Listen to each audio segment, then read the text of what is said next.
vamos a hacer un viaje bastante fascinante, la verdad. Vamos a empezar desde lo más pequeño, cómo un ordenador sabe dónde está guardado un simple archivo, hasta llegar a, bueno, a cómo las empresas gigantes de Internet almacenan literalmente todo Internet. Venga, vamos a ello. Y aquí está la gran pregunta, claro. ¿Cómo narices se almacena todo Internet? O sea, piénsalo, cada foto que subes, cada vídeo que ves, cada mensaje, es una cantidad de información que marea solo de pensarlo.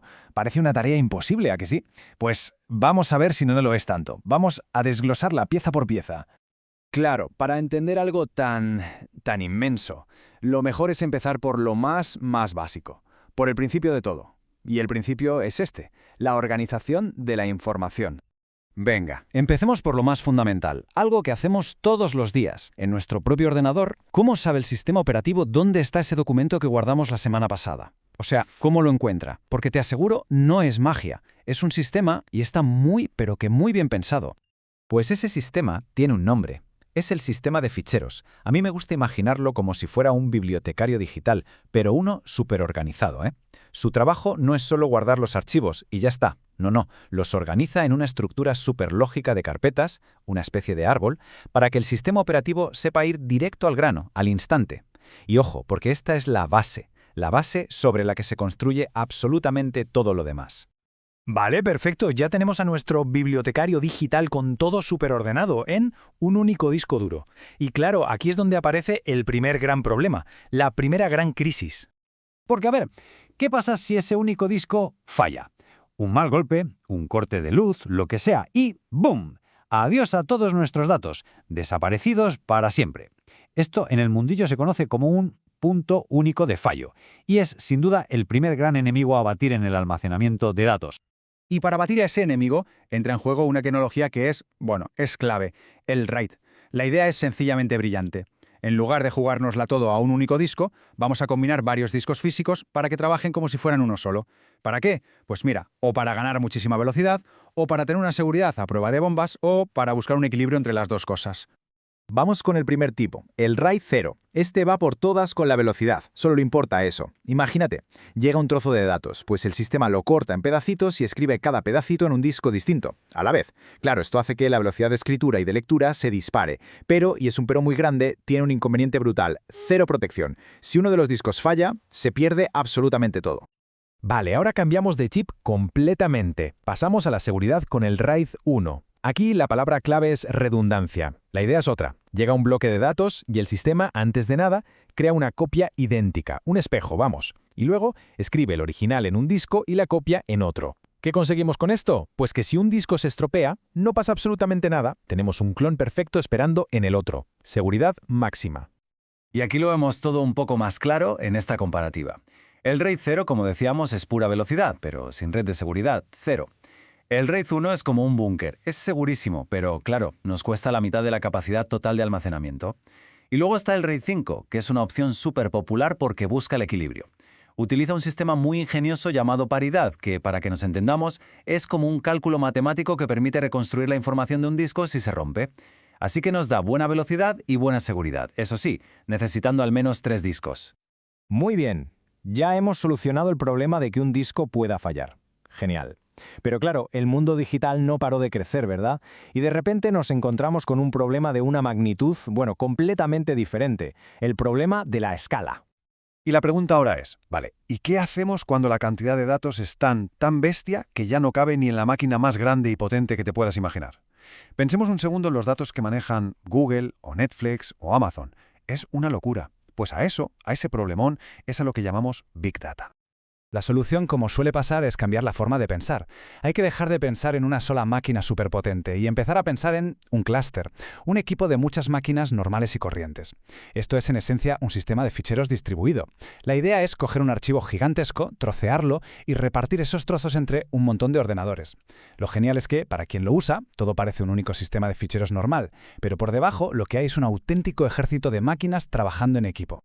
Y las ventajas de hacer esto son enormes. Para empezar, podemos almacenar archivos que son mucho más grandes que cualquier disco por sí solo. Lógico. Segundo, y esto es súper importante, se consigue una disponibilidad altísima. ¿Y cómo? Pues con la replicación. Cada trocito de datos no se guarda una sola vez, sino varias, en máquinas distintas. Así que si un ordenador del clúster se estropea, da igual, el sistema va y busca una de las copias.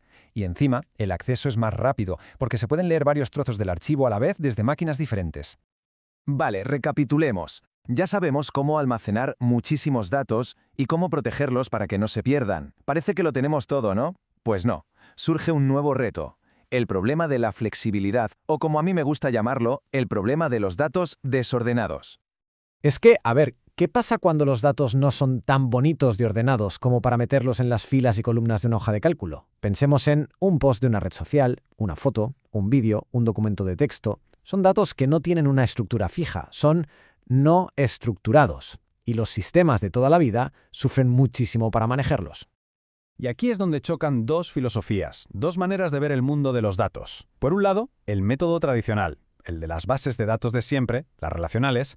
Esto es lo que se llama schema on write, o sea, esquema al escribir. Primero diseñas una caja súper rígida, un plano, y luego metes los datos ahí. Funciona, es predecible, pero es súper rígido. Y por otro lado, la nueva filosofía, schema on read, esquema al leer. ¿Qué significa esto? Pues que primero guardas los datos como te vengan, sin preocuparte, y solo cuando los vas a leer les aplicas una estructura. Es como construir con piezas de Lego, una flexibilidad total. Y esta nueva forma de pensar, esta filosofía, es justo el corazón de las bases de datos no SQL. Ojo que no SQL no es una tecnología concreta, ¿eh? Es más bien una categoría, un cajón desastre enorme con un montón de tipos de bases de datos.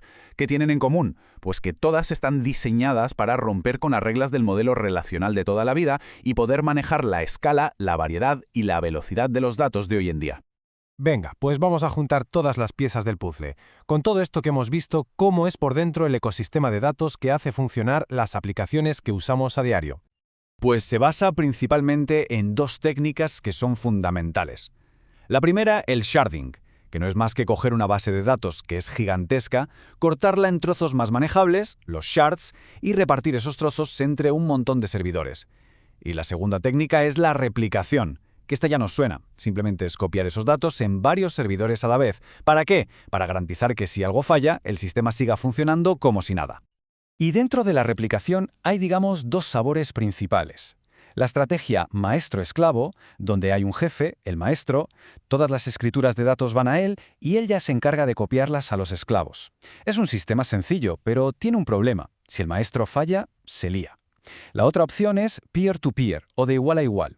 Aquí no hay jefes. Cualquier nodo puede recibir una escritura. Esto es mucho más resistente, pero puede dar problemas de conflicto si dos personas intentan cambiar lo mismo a la vez. Y como decíamos, el mundo no SQL es súper diverso. Normalmente se habla de 4 grandes familias. Están las documentales, que son geniales para guardar documentos flexibles, como si fueran fichas con información variada. Luego las de clave-valor, que son lo más simple del mundo. Una clave, como una palabra, y un valor asociado. Las columnares, que en vez de guardar por filas, guardan por columnas, y esto las hace rapidísimas para analítica. Y por último, las de grafo, que son las especialistas en guardar relaciones entre cosas. Piensa en una red social, por ejemplo. Así que, si lo pensamos bien, lo que hemos recorrido es una evolución constante, una especie de carrera armamentística contra los problemas que nos iban planteando los datos. La idea clave es esta. Empezamos con un simple sistema de ficheros, luego pasamos a discos redundantes para evitar fallos, de ahí a los clústeres distribuidos para manejar la escala, y finalmente a las bases de datos flexibles para el desorden. Cada paso ha sido una solución ingeniosa a un problema que era más grande que el anterior. Y todo este viaje nos deja con una reflexión final, una pregunta abierta. La cantidad de datos que generamos no para de crecer, y de forma exponencial. Los datos son cada vez más rápidos, más complejos, están más conectados entre sí. Así que la pregunta que queda flotando en el aire es, ¿cuál va a ser el próximo gran desafío? ¿Cuál será el siguiente problema de almacenamiento que como especie tendremos que resolver?